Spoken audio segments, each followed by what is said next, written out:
Урматтуу Марлен Абдрахманович, мен да сунуш берген элем, бирок ооз эки бергем. Сиз кат жүзүндө сураган жоксуз, кошуп кетебиз деп.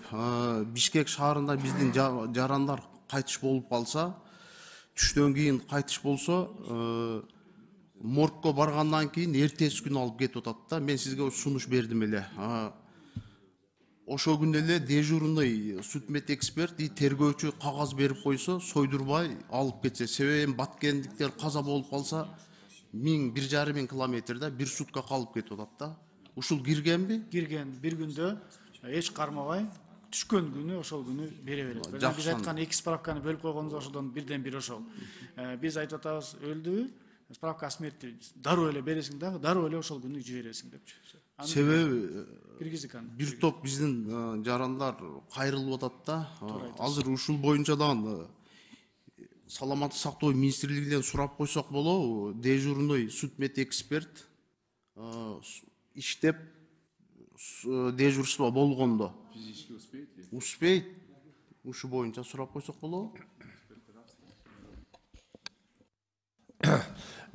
Рахмат суроо. Биздики азыркы кезде дежурный врачтар иштейт. Бирок ушундай эгер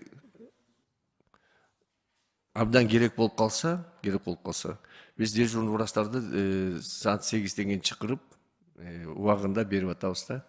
Бага кайрылып атышат. Мунду эгер киргизип койсоңуздар, мен анда дежурный врачтарды калтырат элек да.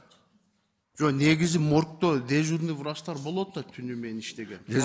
Дежурный врачтар болбойт. Ал судмед экспертин эле врачтар болот. Судмед эксперт. Судмед эксперт. А мында биздики жарандар түшкөндөрдүкүн түн ичинде болбойт. Ал судмед эксперттерди баягы билесиздер да, ал башкача вскрытие кылынат. Алардыкы болсо түн ичинде да дежурный судмед эксперт вскрывать эткенге калышат. А эмеге судмед экспертизага тиешеси жок вскрытие жарандарды мынакей айткандар эртеси күнү эртең менен биз вскрытие кылып беребиз.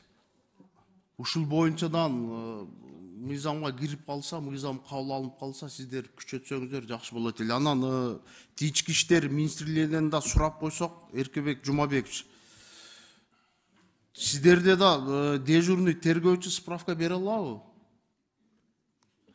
Саламатсыздарбы, Венера Калыбеков, урматтуу депутаттар. Тергөөчү справка бере албайт кишинин өлгөнүнүн себептери боюнча. Тергөөчү токтом эле бере алат экспертиза жүргүзгөнгө. Бизге келип түшкөн туруптар боюнча баягы криминальный, некриминальный или врачебный ошибка болсо, биз экспертиза дайындап берет дагы токтом чыгарып берет. Жок, эми скоропостижный смертке берсе болот, насильственныйга карап алга болбойт, карап чыгат да. Скоропостижный мен түшүнөм, баягы туугандар келип скоропостижный болгондо каза болуп калгандарды эртерээк апарып эртерээк көмсөк деген. Бирок тергөөчү скоропостижный причина смерти деп справка бере албайт. Мыйдансыз болот бул. Анткени ал медик эмес, ал специалист эмес.